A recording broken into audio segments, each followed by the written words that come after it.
This final video, we'll talk about some of the issues that we have in doing job analyses.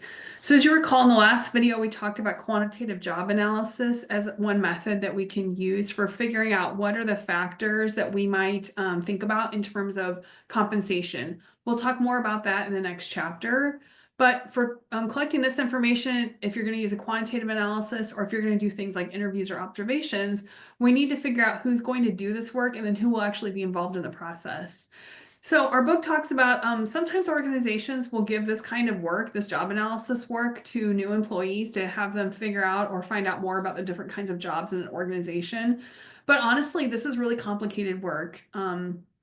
And so we usually have HR generalists and HR supervisors do the job analysis. And we usually have generalists doing it over specialists because there's no specialty in terms of job analysis usually in an organization. But an HR generalist will have some sense of the different kinds of jobs that are in an organization because they're dealing with people in different units within the organization for different kinds of tasks. And so that can be really helpful. We can get information then when we're collecting this information for our job analysis from job holders and their supervisors, which we've already talked about in a few other slides. And then for some jobs like managerial and professional jobs where people in managerial jobs, you're in leadership positions and you supervise employees versus professional jobs that usually require some kind of expertise or training to do that job.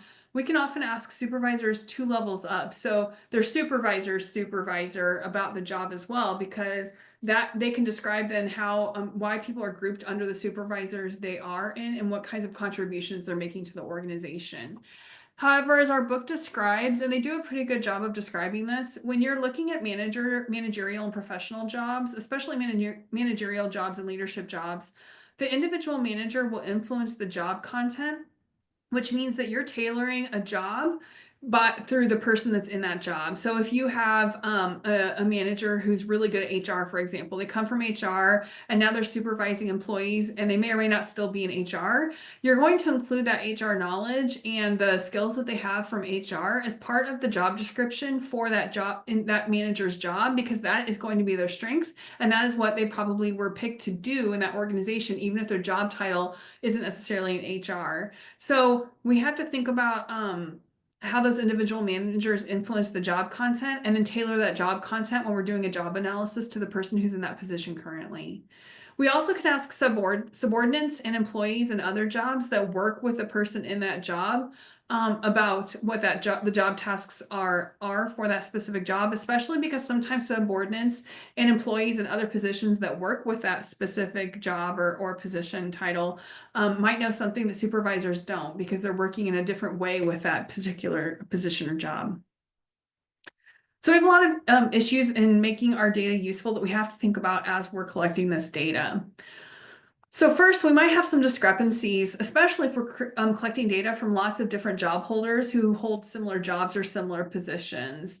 Employees themselves can change their jobs without supervisors knowing it. This is super common. Partially, this is because we all have different strengths and weaknesses, and so we might kind of shape our job to help with the strengths that that we're good at, or things that we wanted to learn to do in the job, such as new tasks or skills that we wanted to learn where we needed additional training or we needed to work on projects where we would have to develop those skills or that knowledge that we needed.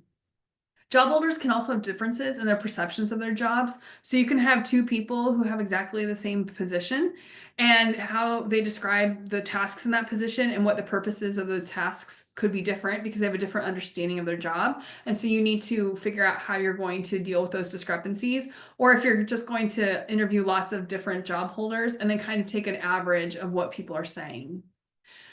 You have to have top management, and if there are unions involved in your organization, you have to have their support. And the reason that you need their support is those are the 2 factions of people in the organization who are going to be making the changes that will be needed after you finish conducting your job analysis. And if they're not willing to change the way jobs are organized or the job descriptions that go with the jobs that you're analyzing in your job analysis, then there's really no point in doing your job analysis because you can't update anything else, including your compensation system, if you can't update those job descriptions and and the kind of even the internal structure of the organization. These are also the same people who have to approve the costs and the time for the people who are going to be involved in doing the job analysis. So that's why it's also important to get their support. If they don't want to pay for this, especially because it can be very costly depending on how big your organization is and what level of analysis you're doing the job analysis at, then it's going to be very hard to get the data that you need to actually do a good job analysis and meet the purpose of your job analysis. You're going to need to verify job descriptions with job holders and supervisors as you're doing them. And this could be like literally a line by line analysis of a job description after you've rewritten it with a job holder and supervisor. So this can be very tedious as well. You also have to think about reliability and validity. So again, you might have some discrepancies across employees in the same position, but you also have to think about, and this is where the level of analysis is really important. At what level or nuance do I need this information or this job data in order to complete this job analysis for the purpose we're doing it for? For compensation systems, often you need some nuanced information because we have to talk about the similarities and differences across different jobs. But the validity of that data might just be that you don't have to talk to every single employee who does that job. Maybe you select a few employees and a supervisor to give you an idea of what are the tasks in that job, how much time are people spending doing those tasks, and then how might they integrate into the workflow that people of the products and services that people are making in that organization. You also want to think about acceptability. How acceptable is the information that you're providing, especially for the purposes that you're using it for and the people who will be using this data. And then how useful is this data? If it takes you months to do a job analysis, is your data out of date by the time you've completed the process? And a lot of times what will happen in organizations is many organizations don't do regular job analyses.